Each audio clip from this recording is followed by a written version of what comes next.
नमस्कार, मी पंजाब डक. आज आहे 9 मार्च 2026. मी माझ्या शेतामध्ये आणि आता काय झालं, महाराष्ट्रातल्या सर्व शेतकऱ्याचा हरभरा काढणी चालू आहे, गहू देखील काढणी चाललेला आहे. त्याच्यानंतर मका देखील काढणी चालू आहे, तंबाखू देखील काढणी चालू आहे, हळद काढणी चालू आहे. त्या सर्व शेतकऱ्यांनी एक अंदाज लक्षात घ्यायचा. आज राज्यात 9 मार्च आहे. 9 मार्चपासून राज्यामध्ये 16 मार्चपर्यंत तुम्ही शेतीची कामे करून घ्या. गहू काढून घ्या, हरभरा काढून घ्या, मका काढून घ्या, तंबाखू काढून घ्या. कारण की राज्यामध्ये 17 मार्च ते 25 मार्चच्या दरम्यान वातावरण खराब होणार आहे. काही काही ठिकाणी पाऊस पडणार आहे, कुठं रिमझिम पडणार आहे, काही भागात गारपीट होणार आहे, कुठं निरंक राहणार आहे, काही भागांना सोडून देणार आहे, कुठं नुसतं वारं सुटणार आहे. म्हणून हा अंदाज लक्षात यायचा. मग राज्यात पाऊस कसा येणार आहे तर राज्यात सांगायचं झालं तर 16 मार्चला राज्यामध्ये वातावरणात बदल व्हायला सुरुवात होईल. 16 मार्चला ढगाळ परिस्थिती राहील, पण 17 मार्चला मात्र वर्धा जिल्हा, नागपूर जिल्हा, भंडारा जिल्हा, चंद्रपूर जिल्हा, यवतमाळ जिल्हा, वाशिम, हिंगोली, नांदेड, परभणी, अकोला, अमरावती, बुलढाणा ह्या जिल्ह्यामध्ये काय होणार आहे म्हणजे 17, 18, 19च्या दरम्यान काही ठिकाणी पाऊस सुरू होईल, कुठं रिमझिम पडेल, काही ठिकाणी वादळी वारं सुटेल.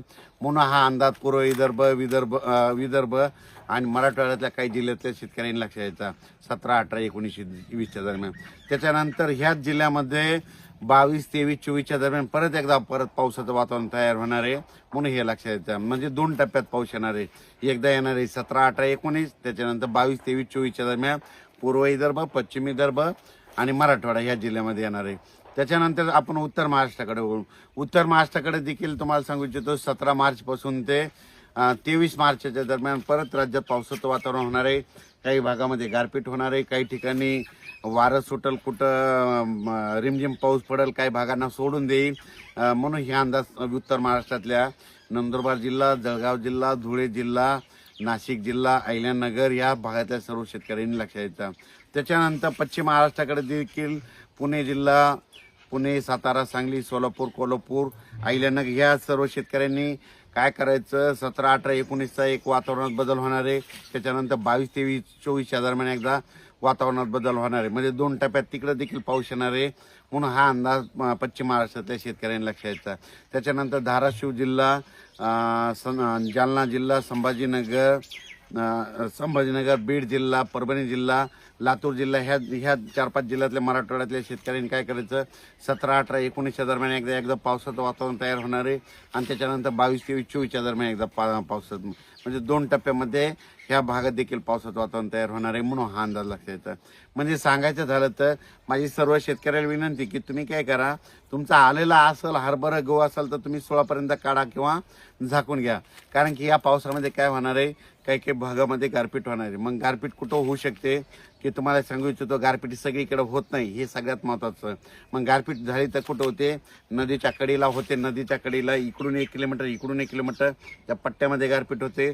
एखादा कॅनल असेल तर कॅनलच्या बाजूला दोन्ही साईडनं इकडल्या बाजूनं 1 किलोमीटर, इकडल्या बाजूनं 1 किलोमीटर होते.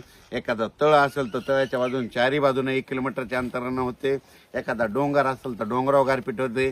जिथं हलकी जमीन आहे, दगडाची जमीन आहे, त्या ठिकाणी गारपीट होते. पण ब्लॅक जमिनीवर, काळ्या जमिनीवर गारपीट होणार नाही. म्हणून हे लक्षात यायचं. मग ब्लॅक जमिनीवर जरी काळ्या जमिनीवर झाली तर फक्त बोरा एवढी होऊ शकते. म्हणून हा अंदाज सर्व शेतकऱ्यांनी लक्षात येतात. पण राज्यामध्ये मात्र 16 तारखेपासूनच वातावरणात बदल होणार आहे. तसं तर 15 तारखेला तर आभाळ यायला सुरुवात होईल. 16 मार्च ते 22-23 मार्चच्या दरम्यान आपण स्वतःची काळजी घ्यायची, आपल्या पाळीव प्राण्याची घ्यायची. म्हणून हा अंदाज सर्व शेतकऱ्यांनी लक्षात घ्यायचा.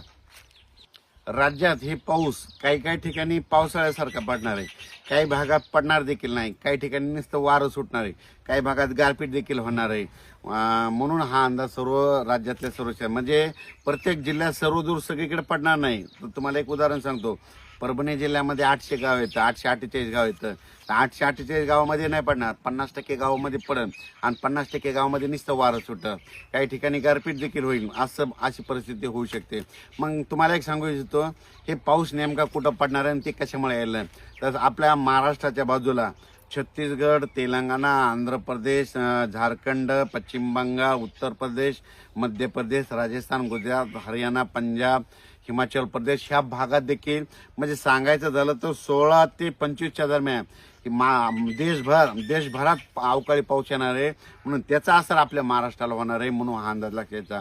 आणि 2026च्या पावसाबद्दल सांगायचं झालं तर शेतकऱ्याला सांगू देतो, 1972 सारखा दुष्काळ वगैरे काही पडणार नाही. उलट हे 2026 आपल्या शेतकऱ्यासाठी चांगलं वर्ष आहे. ज्या वर्षी पाऊस कमी पडतो, सरासरी इतका पडतो, जेमतेम पडतो, पिकाला लागल तसा पडणार आहे, म्हणून पिकं शेतकऱ्याचं चांगले होणार आहे, शेतकरी मालामाल होणार आहेत, म्हणून ही सर्वप्रथम शेतकऱ्यासाठी आनंदाची बातमी.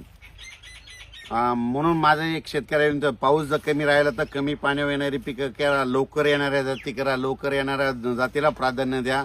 असं केलं तर लवकर येणारं पीक निघून जातं. पण तुम्हाला एक सांगू इच्छितो, हे पावसाळा जरी सुरू झाला, परतीचा पाऊस मात्र काही काही जिल्ह्याला झोडपून जाणार आहे, म्हणून हा अंदाज देखील सर्व शेतकऱ्यांनी लक्षात घेता. म्हणून म्हणतो भविष्यामध्ये झाडं लावावी लागतील, झाडं लावा, त्या पृथ्वीचं तापमान कमी करा. जोपर्यंत हे तापमान कमी होणार नाही तोपर्यंत ह्या अतिवृष्टीला, गारपिटीला सामोरं जावंच लागणार आहे, म्हणून हा अंदाज लक्षात घ्यायचा. जितकी झाडं जास्त तितका पाऊस रिमझिम पडतो, म्हणून हे देखील सर्व शेतकऱ्यांनी लक्षात घ्यायचं. अचानक वातावरण बदल झाला तर उद्या एक लगेच मेसेज दिला जाईल. धन्यवाद.